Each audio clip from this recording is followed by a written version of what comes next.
Bem, moçada, mais um circulando aqui pelo Joinville 360.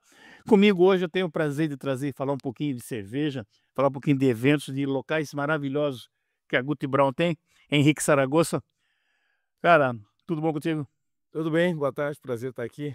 Foi difícil, mas eu consegui, Conseguiu né? encaixar na agenda, né? Pô, porque, cara, é você e o Ricardo, que foi o último, o Xereda, também foi complicadinho, né? É muita atividade, né, Você cara? não para mais, né? Mas é um momento importante separar, contar um pouquinho da história, compartilhar um pouquinho do que a gente tem feito aí. Você é joinvilense, né? Mas com sobrenome espanhol, conta essa história. Joinvilense é bisavô, talvez, espanhol, mas eu sou nascido aqui, criado aqui, morei um pouco fora de Joinville, saiu 20 anos de idade, fui morar em outros lugares do Brasil, morei fora do Brasil, voltei, mas sou daqui da nossa terra. Da região. Antes de criar a Guti Brown, você trabalhou com software, é isso? Eu trabalhei muitos anos com tecnologia, né, eu TI, né, que 15 chama? anos não, com 15 anos de idade, estou com 50 anos hoje, com 15 anos de idade eu fui fazer um curso técnico em processamento de dados, aprender a programar, desenvolver Era software, processamento de dados, né? processamento de dados, uma escola ali na Getúlio Vargas chamada ICB, antiga escola Nossa, ICB, tinha uma antiga ali na Rua do Príncipe, que era famosa. Tá, não vem ao caso. enfim. É, E aí ali aprendi a desenvolver software, fui trabalhar, trabalhei no hospital regional, na Fundação ProRim por 5 anos, foi a minha primeiro início ali da carreira. com a Luísa. Isso, com o doutor Xuxo, Doutor doutor Xuxa. Exílio. Exato. Inclusive eu tenho uma história bacana com a ProRim, porque quando eu saí da ProRim, eu deixei 2 profissionais, no meu lugar, fazendo a função que eu tinha, porque na época quem trabalhava com TI fazia, software, fazia hardware, cuidava de rede, impressora, você não tinha especialista em nada, né, você fazia de tudo. Quando eu saí, a gente já separou isso, ficou um cara cuidando de software, outro cara cuidando de hardware. O cara que ficou cuidando de software, Maicon, continuou lá e está lá há 25 anos, e agora no ano passado foi eleito presidente da ProRim. Era o cara que eu coloquei no meu lugar, há Viu? 25 anos atrás, para ficar lá cuidando da parte de software. Se desenvolveu O aí, seu legado deu fruto. resultado, deu frutos. Deu fruto. Então fiquei bem feliz em ver aí o Michael assumindo lá a ProRim. Então comecei ali a carreira, segui por outras empresas, fora de Joinville também. E aí na última empresa eu era um sócio, eu costumo brincar dizendo que eu era um sócio, não era minoritário, eu era majoritário, né. É o sócio pequenininho que trabalha muito e não decide nada. Então eu tinha aquela ansiedade por ter e fazer um negócio com a minha cara, com a minha identidade, que eu pudesse desenvolver um pouquinho dessa coisa do empreendedorismo de acordo com o que eu pensava. E aí surgiu a coisa de sair da área da tecnologia e começar algo novo. Foi curioso porque eu estava numa viagem de implantação de software no aeroporto, eu peguei uma revista Forbes, 50 pessoas mais ricas do mundo, e aí eu folheando, o primeiro era dono de uma cervejaria. Terceiro, se eu não me engano, também dono de uma cervejaria. O quinto era também de uma cervejaria. Aí Entre os 10, 20 da Ambev. e tinha Ambev e outras, né. É. E isso há 10 anos atrás. E aí eu pensei comigo: "Acho que esse negócio de cerveja dá dinheiro, cara, então eu vou começar a estudar isso". E aí surgiu dali um plano de negócio, um estudo, eu visitei cerca de 30 cervejarias pelo Brasil, conhecendo modelos de negócio, né, e dali surgiu inspiração para montar a Guti Brown. A Guti Brown surgiu ali no Piraí, A Guti Brown começou lá no Vila Nova, uma Vila Nova. propriedade rural que a gente já tinha da família, uma área que usava com plantio, com lavoura, e aí a gente quis dar uma destinação melhor para ela, junto com essa coisa de empreender, e aí criamos esse modelo de ter uma fábrica de cerveja artesanal e rural, porque a área é rural, mas que permitisse a visitação das pessoas no local para degustar a cerveja, conhecer a fábrica, fazer a visita no próprio local. Um modelo, guardado as devidas proporções, parecido com uma vinícola, onde você vai no local, Sim, degustação. conhece lá a plantação da uva, como é que se faz o vinho e degusta no local. A gente montou isso, só que nós fomos surpreendidos porque quando a gente inaugurou a Guti Brown há 6 anos atrás, 7 anos agora em outubro, nós tínhamos 1000 pessoas no dia da inauguração na Guti Brown. E nós ficamos assustados com aquilo, porque é no meio do mato, era na época um lugar que ninguém Não conhecia. é onde é o parque hoje, não, né? É onde é o parque do Vila Nova, não aqui na Expoville, né, Ah, lá sim. dentro no Vila Nova, na Isso. Estrada Mutucas. E aí naquele dia o É feed Vila Nova lá, não é Piraí então? lá é Vila Nova, o Piraí pertence ao Vila Nova, é uma extensão do Vila Exato. Nova. E a gente, abrimos um negócio e descobrimos outro, que era essa coisa do parque, porque as pessoas que foram no dia da inauguração e depois a cada final de semana, o feedback que a gente tinha era muito positivo, no sentido de que: "Pô, Joinville precisava muito disso, vocês criaram um negócio para a cidade muito bacana, que era uma necessidade, uma carência nossa e tal". E não estava necessariamente falando da cerveja, ainda que a cerveja faz parte, Do mas espaço se em si, falava né? muito mais do espaço, de Exato. convivência, um espaço para uso durante o dia, nos fins de semana, por família, com, possibilidade de lazer, recreação, contato com natureza, cultura, gastronomia, que é o conjunto das coisas que são os produtos, vamos dizer assim, da Guti Brau hoje. Então, aquilo meio que foi norteando o que viria a ser a Guti Brau, esse feedback das pessoas modelando o negócio. Claro que algumas coisas a gente intencionalmente já esperava, que acontecesse, não, o espaço era aberto para visitação, mas não esperávamos que teria esse tamanho Tanta aceitação, de né? aceitação Exato. e resposta positiva, né. Esse espaço hoje você faz até eventos lá, né? Fiz o último agora de surf, se não me engano, Legends, né? A gente Como é que surgiu isso? Como surge? É. O Vila Nova, a gente tem a fábrica no Vila Nova e tem o espaço aberto ao público aos fins de semana que, opera naturalmente e eventualmente a gente tem, em ocasiões especiais, né, algum evento. Fizemos agora o Old Legend Surf, que foi um evento Isso. específico para os velhos surfistas, né, os pioneiros aí que começaram a surfar na nossa região, no estado, com homenagens a esses caras. Foi um evento super bacana, envolvendo várias pessoas aí que do mundo do surf. Trouxemos o Teco Padarati, o Sim, Neco eu vi as Padarati, fotos, né, é. que são ídolos nacionais, aí estiveram com a gente.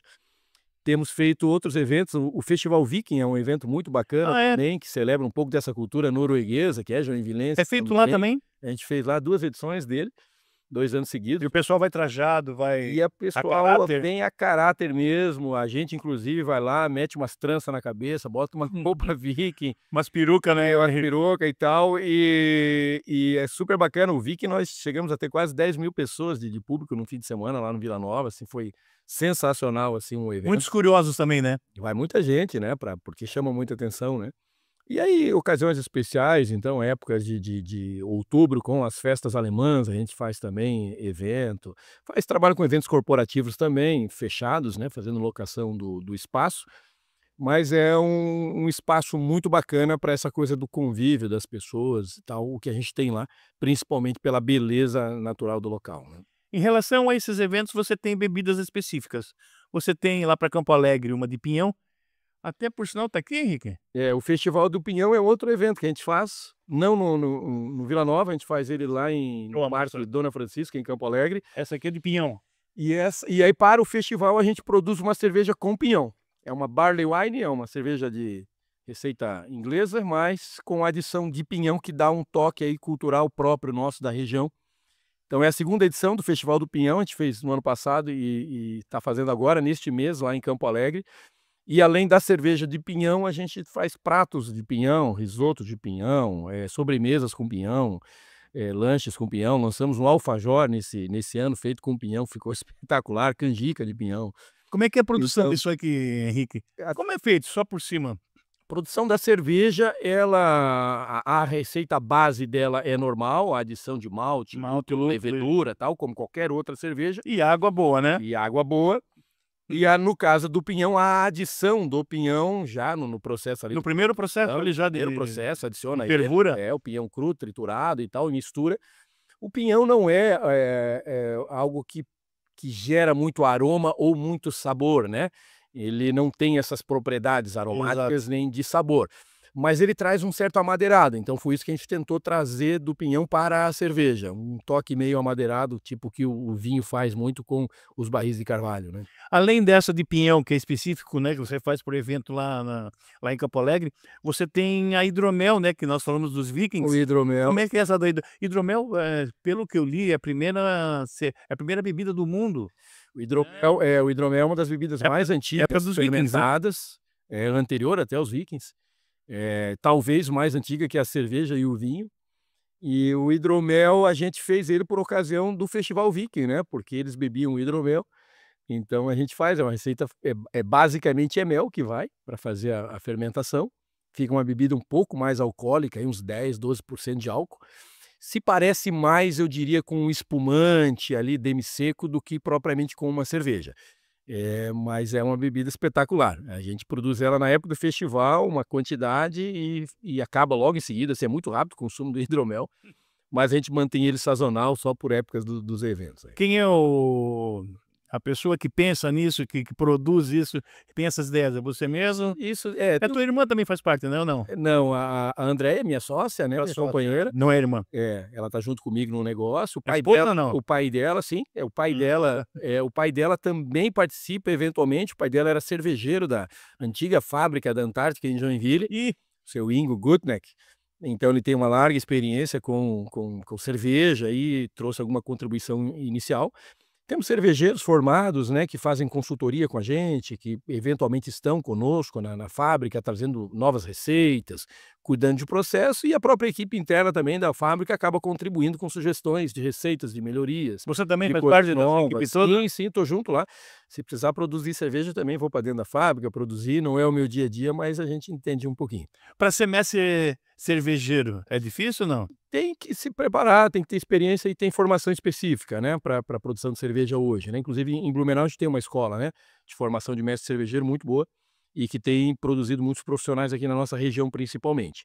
Existe um outro viés de estudo que é o não necessariamente para produção de cerveja, mas para sommelier de cerveja, que é É igual o você sommelier de vinho, parecido. né. De vinho. E esse curso eu tenho, isso a gente fez para conhecer de escolas cervejeiras, o quanto uma cerveja está O so boa ou está ruim, as propriedades que ela tem que Exato. apresentar, como servir, enfim, aí o sommelier envolve um pouco mais de serviço, conhecimento da cerveja e do negócio do que propriamente da produção dela. O sommelier de vinho, ele harmoniza os pratos com a bebida. Vocês também fazem Também, isso? também a gente faz isso também, estuda isso também, Também? como é que eu harmonizo uma cerveja com uma comida, né. Eu ia te perguntar, você falou em Joinville. Joinville foi a primeira cidade do estado a ter uma cervejaria, se não me engano foi 6 anos depois da sua descoberta e fundação, né, foi em 1857. Joinville disse que talvez seja a primeira do Brasil, inclusive, a primeira cidade do Brasil a produzir, cerveja. Tem uma briga aí entre a Joinville Joinville e e outro estado Blumenau? de São Paulo. Não, Não, lá para São São Paulo. Paulo, é. Mas é uma história bacana, né, de uma família que vinha para o Rio de Janeiro, acabou descendo, por equívoco em São Francisco do Sul, e aí acabou caindo aqui em Joinville, viu que o destino daqui por terra para o Rio de Janeiro era muito difícil, aí acabou se instalando aqui, a família Chimaus.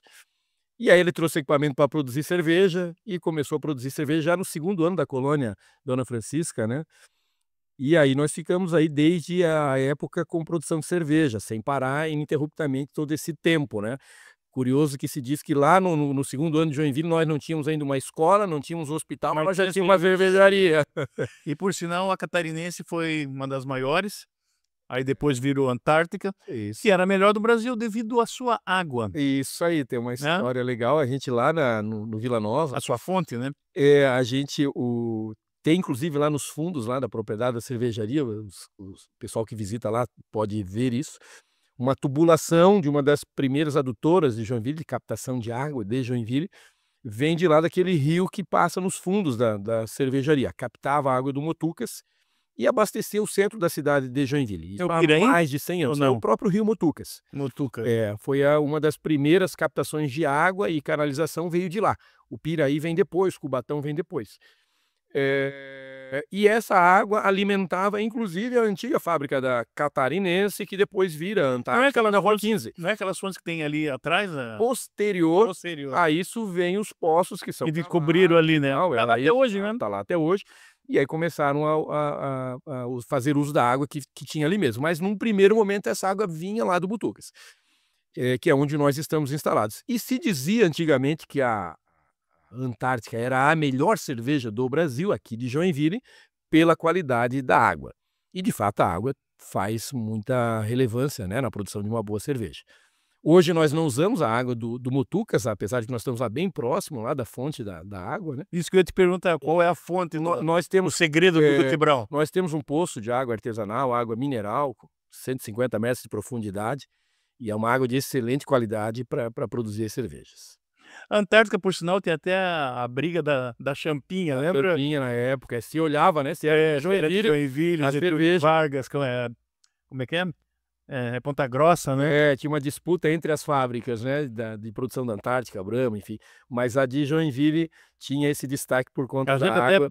a gente até brincava no colégio de jogar Com as Champinha tampinhas. E olhava no verso, né, Serra de Joinville é a melhor. e tinha os sorteios, né, tinha a coisinha que ganhava ali, às vezes, na época de piá. Bem legal.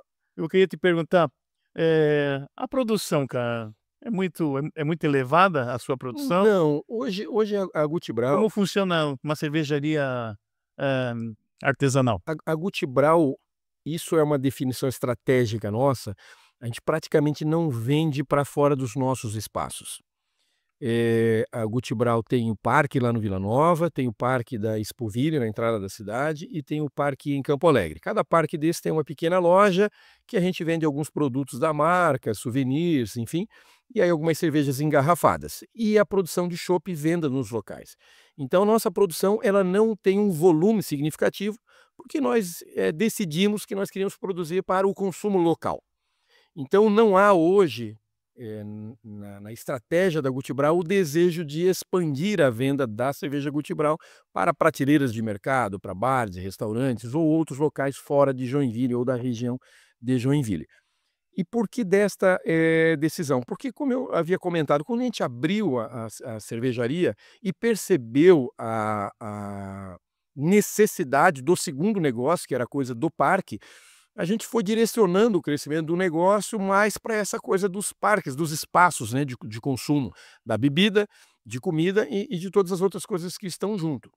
Então, a vinda depois do Parque da Expoville, na época da pandemia, né, e hoje a gente tem toda aquela frente da Expoville, a gente administra isso, depois a oportunidade em Campo Alegre, os outros projetos que a gente vem estudando de expansão, né, com um parque na praia, é um deles que está no nosso radar, que seria o quarto parque aí da cervejaria, e outros espaços, inclusive espaços públicos, que a gente estuda concessão, eles vão direcionando o nosso negócio para que a cerveja continue sendo o core do negócio. O principal da Guti Brau é a produção de cerveja, mas não se limita a isso e vai muito além disso, e aí a nossa estratégia de crescimento está mais nas outras coisas hoje. Quais são os próximos passos que você vislumbra?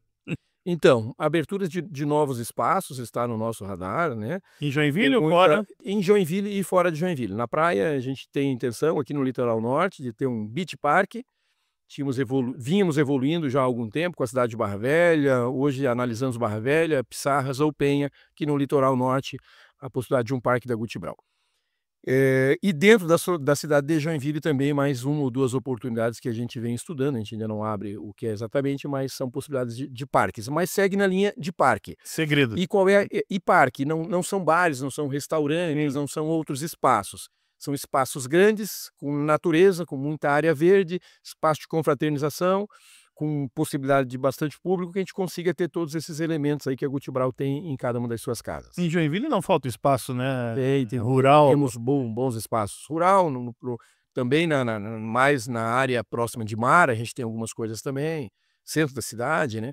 Um dos espaços eu posso até abrir, que isso é público, é o mercado municipal, né. O mercado municipal, ele passou por um projeto de concessão, uma nova concessão do mercado municipal, e a gente vem estudando com a prefeitura a possibilidade de administrar o mercado municipal, revitalizar, reformar, criar um Eles já espaço estão fazendo essa revitalização ali, né? do mercado municipal ainda não, a gente vem tocando o projeto ali do rio, né, Exato. Beira-Rio ali que vem desde lá, Rua da Fiesp, e tem um projeto que vai até lá no Centro Eventos.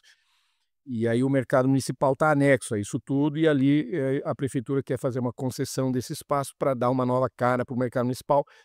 A gente vem estudando esse projeto com a prefeitura. É parque linear que chamam, né? Parque linear. Essa É, é a de eu já passei por ali, eu já vi que já está mudando bastante. sim. Até queria saber se o Texas vai sair dali, porque o Texas Parece que é uma das construções mais antigas de Joinville.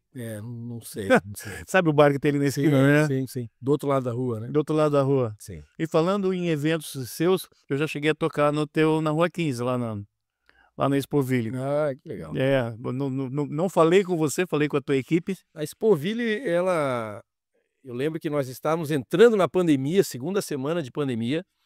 A OPA ocupava aquele espaço onde é o Isso. vinho especificamente, né? E aí, por conta do fechamento de tudo, a OPA encerrou o contrato dela com o grupo que administra hoje a Expoville, porque a Expoville é uma concessão pública. Pertence a Expoville aquele espaço, ou não? O moinho? Sim, sim. Ah, Toda a área da faz frente parte. faz parte do complexo Expoville, que é da prefeitura e está sob concessão de um grupo. E eu lembro que a gente sempre olhou para aquele espaço, desde a abertura da Guti Brau, como uma referência de talvez um dos melhores pontos de Joinville, pelo aspecto cultural, a beleza do moinho, a entrada da cidade, né? Então é um ponto turístico, um espaço bacana para gastronomia e também um espaço de lazer, recreação, enfim, mas que sempre foi muito subutilizado, né?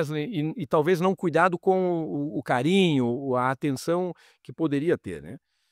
Então eu lembro que a gente, diante da crise da pandemia, com a quebradeira que foi de restaurantes, área de eventos, enfim, a gente apresentou para a Expoville naquele momento um projeto para administrar toda a frente da Expoville, né. Eu lembro que eu cheguei para ele e disse: "Olha, se for só o moinho eu não quero, eu quero toda a frente da Expoville, os 16.000 metros quadrados, os lagos, a área verde e tal, Sim. para montar um parque".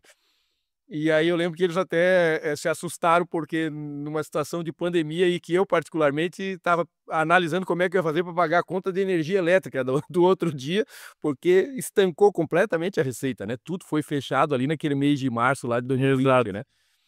E a gente foi audacioso ali, corajoso para apresentar uma proposta para montar um parque que custaria, um bom dinheiro, e graças a Deus conseguimos o contrato, a concessão de longo prazo ali com a Por um Expoville. precinho melhor devido à pandemia, né, ou não? Não, não necessariamente, mas eu acho que o que convenceu a concessionária ali foi o projeto, né, um parque Projeto. revitalizado Quem era o na prefeito? cidade, na época Era o Udo ainda, e a gente conseguiu daí tocar ali em 1 ano, um pouco menos de 1 ano, fazer todas as reformas que precisavam, enfim, em plena pandemia aí. foi em pandemia, foi em pandemia.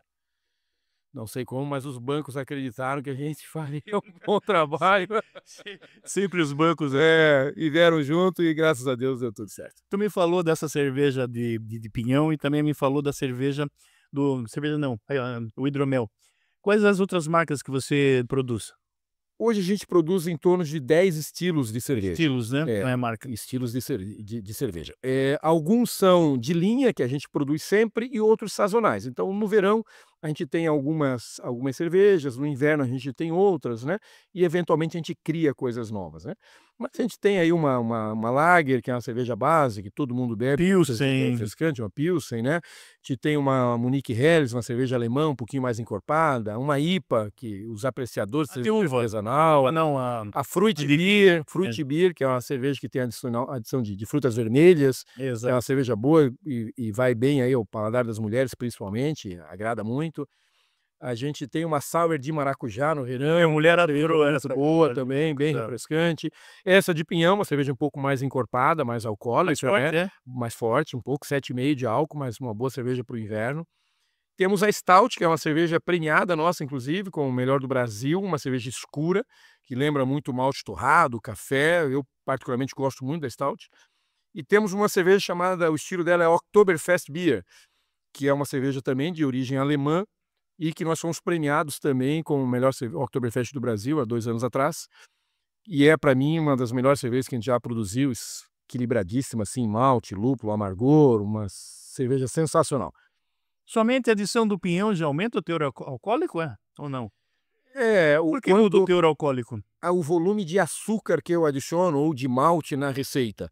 Quanto mais eu tiver de açúcar para ser consumido, mais a levedura, o fermento vai consumir esse açúcar e converter ele em álcool. Em álcool. Então, basicamente, esse é o princípio da proporcionalidade de álcool, o volume de malte que eu vou adicionar à cerveja. Porque o nível médio é de 4,5%, né, cara? As De cervejas álcool. bases, em Bases, torno de né? 4, uma APA, uma IPA sobe um pouquinho aí para uns 5%, 6%. A Eisenbahn foi uma empresa que começou como você, né? Eu lembro lá com os Mendes, eu estava em Balneário, até fiz uma matéria com ele, e de repente aquele boom, ela explodiu, foi vendida pra Skin, se não me engano. Uhum. Você tem alguma pretensão de chegar nesse nível, nesse estágio?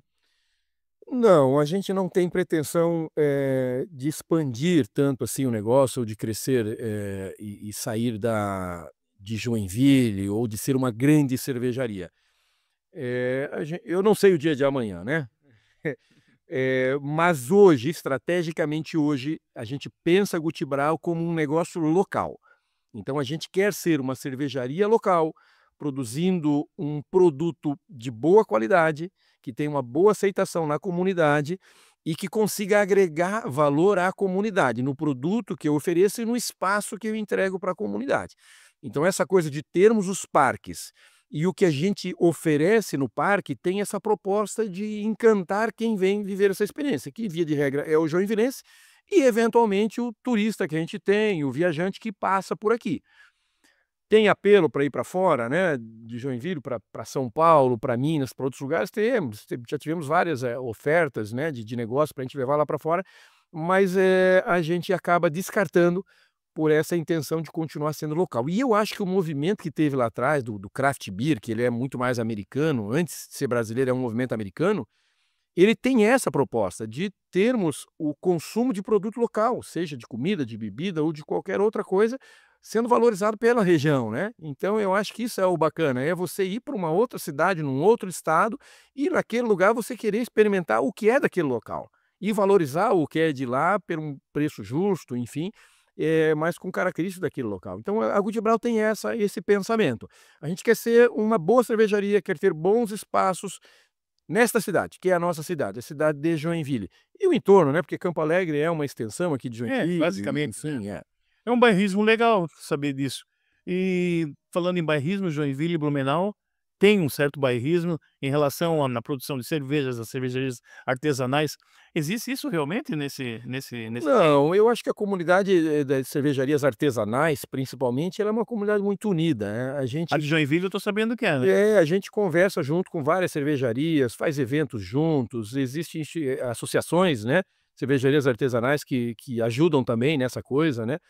Os movimentos de craft beer, os festivais, tudo isso É bota feito todo em mundo Joinville várias junto. vezes ali no centro, né, Sim, no fórum. a gente tem alguns eventos que são feitos aqui. Então não existe essa disputa para ser maior ou ser melhor, existe uma história, né. Joinville antes de Blumenau foi muito mais uma cidade produtora de cerveja e tem muito mais história associada a isso do que Blumenau. As últimas décadas, Joinville não expressou tanto isso, né. E aí Blumenau foi crescendo com É, cervejarias, tanto com que a pegou o festa. título de capital do chopp, da cerveja. Isso, né, a Oktoberfest, né, nas Isso. últimas 2 décadas cresceu demais, então acabou levando para Blumenau, hoje essa imagem de ser uma cidade talvez no Brasil como referência na produção de cerveja e nas festas, enfim. Mas Joinville, antes de Blumenau, Joinville era muito maior, a própria Fena Chopp nossa era uma festa espetacular, Mas não vingou, né, mas durante o Henrique. seu tempo ela foi muito expressiva, né, e Eu muito fui. maior que a própria Oktoberfest na época. Exato, era na Expoville, né, E na Expoville. o Becausa que fazia. Vai retomar esse ano, né, vão fazer uma nova edição dela esse ano. Ó, o celular para variar tocando, eu não desliguei, daqui a pouco eu recebo puxão de orelha. Henrique, me conta, algum evento aí pintando no Guti Brown ali na 15, ali na Expoville ou lá no parque? Este mês em Campo Alegre, Festival do Pinhão até o final do mês, Campo Alegre em então. Campo Alegre, todos os finais de Já tem semana, data? todos os finais de semana do mês de julho. Termina no 26 e 27 de julho com o show do Muriel das Aranha, vai estar tocando lá com a gente. Voos de balão que a gente faz lá, balão com voo içado, muito bacana, tivemos esse final de semana também, uma experiência bem legal. E aí várias outras atividades ao longo do fim de semana lá no parque, apresentação de dança, de música, crianças Festival de dança tocando. começa semana que vem, né? E o festival de dança também, o Parque Guti Brau Expoville é um palco aberto do festival de dança, acabamos de fechar o contrato com o Instituto Festival de Dança, então nós vamos ter apresentações de grupos de dança ali na Expoville, no final de semana 25 e 26, que é o Ao ar livre ou lá festival. dentro? Ao ar livre no gramado ali do Biergarten da Expoville, um Da palco que Expoville. está sendo montado ali, então as apresentações de dança vão ser feitas ali. Nós vamos ter também apresentações de dança no Parque do Vila Nova, e lá inclusive também em Campo Alegre também vamos levar dança para lá. E o Dalton vai tocar final de semana para você ali na O Dalton no Expo Infinity? ele é o nosso DJ residente, né, daquele Sim, espaço ali do Beer Garden, todos os sábados e domingos, fazendo um estilo musical específico daquele espaço ali, que é o Sunset, a partir das 16h. Ele tá parceiraço, sempre cara. ali, um parceiro nosso, é. É, meu vizinho e a gente já fez umas brincadeiras junto, Que muito legal. legal. Ele falou pra mim esses dias que tá lá, falei: "Pô, eu já tinha feito umas esporádicas lá com", mas não era você, era com o Júnior que eu falava, se não me engano, ou Sim. outra pessoa. Mas muito bom, foi quando você criou aquele espaço mais para fora ali, né. E com essa pegada do DJ tocando e não Fica banda, legal, né. o estilo musical diferente, combina muito com aquele espaço. Mais alguma coisa que você gostaria de mencionar, Henrique, que eu Eu acho esqueci de perguntar? Não, eu acho que esse é um pouquinho da história da Guti Brau, né, tem um mérito, grande da Andréia, minha companheira, nessa Exato. história da Guti Brau, do Ingo, de uma equipe fantástica que a gente tem, trabalha com a gente há alguns anos, desde o início com a gente, né, uma empresa feita de pessoas, né, não é só de estratégia, de produto, mas de pessoas, e a gente tem sido agraciado aí com a presença de várias pessoas aí ao nosso lado, trabalhando com a gente. E eu acho que a gente teve foi capa da revista Du, de uns meses atrás aí, e a revista Du trouxe uma coisa pra gente como um slogan, uma frase, que foi muito bacana, porque nós nunca tínhamos pensado assim. Ela trouxe a ideia de, a Guti Brau é muito mais do que uma cervejaria. E aí ela conta um pouquinho na revista a nossa história, O Tony, o né. Tony, e ele nos fez parou para pô, de fato é isso. Então eu acho que o que a Guti Brau entrega em Joinville, ou busca entregar, é essa coisa de promover uma experiência não só com a cerveja, mas com a convivência cultural, de natureza, de lazer, de recreação familiar e junto, óbvio, com uma boa bebida e uma boa comida, né, que tem que estar junto, né. Pois é, isso que eu ia te perguntar pra gente finalizar. O cardápio, cara, me conta quais são os carros-chefe. Salsicha, A gente tem Eisbein, a na Expoville a gente tem um cardápio com uma pegada alemã, principalmente para agradar o turista que vem e quer comer uma comida, né, com uma pegada germânica, então tem lá um joelho de porco, tem um exato. marreco recheado, tem um salsichão, né, um chucrute, isso faz parte do cardápio dali. Em Campo Alegre a gente traz uma pegada de cordeiro, então tem lá um risoto de É, pinhão com uma dá pra paleta de ver, né. cordeiro, com carré de cordeiro, né, que remete a isso lá também. Mas junto nos parques a gente tem lanches, tem porções. Agora lá no Vila Nova a gente montou um espaço chamado, Espaço Barbecue, e aí estamos trabalhando com carnes defumadas, churrasco também, que é bem legal. Então a gente procura, eu acho que o bom restaurante, a boa comida é aquela que agrada o público, o paladar das pessoas e fazem elas quererem voltarem e comer. É um desafio trabalhar com comida num projeto como o nosso, de parque aberto, você servindo no à la carte, num tempo razoável, com a comida na temperatura certa, no ponto certo da carne, é um grande desafio. É o nosso calcanhar, eu te diria, assim, do que a gente ainda quer evoluir e melhorar muito, mas é muito satisfatório também quando você consegue atender bem com todas essas coisas que é o que a gente entrega, né. Sempre com música ao vivo lá na Vila Nova. Sempre música ao vivo, sempre, sempre música, dança, teatro, apresentação cultural, a cultura vem como um braço nosso também, né. Só não pode tomar banho naquele riozinho ali, né. As crianças podem, né, o que a Ah, gente não quer eu fui é lá, abrir para o adulto, porque senão vira um parque aquático e não é essa a ideia, né. puxa, eu fui lá bem no verão, estava Aham. muito quente, eu falei: "Vou falar com o Henrique, eu vou dar um mergulho aqui, eu vou mais pra frente", mas os pets e as crianças estavam tudo na água, né. Ah, eles vão, eles vão. Os adultos também vão, né, a gente só não quer que fique com roupa de banho, né. Cara, obrigado, Imagina, parabéns por esse carinho, né, essa atenção pela nossa cidade. Acho imagina. que a gente merece, né, e a gente agradece. Obrigado, eu que agradeço. Valeu, moçada, eu fico por aqui. Hoje foi o Henrique Zaragoza, da Guti Brown. Eu volto na sequência com outro entrevistado, com outra pessoa ilustre aqui da cidade, no Joinville 360. Abraço.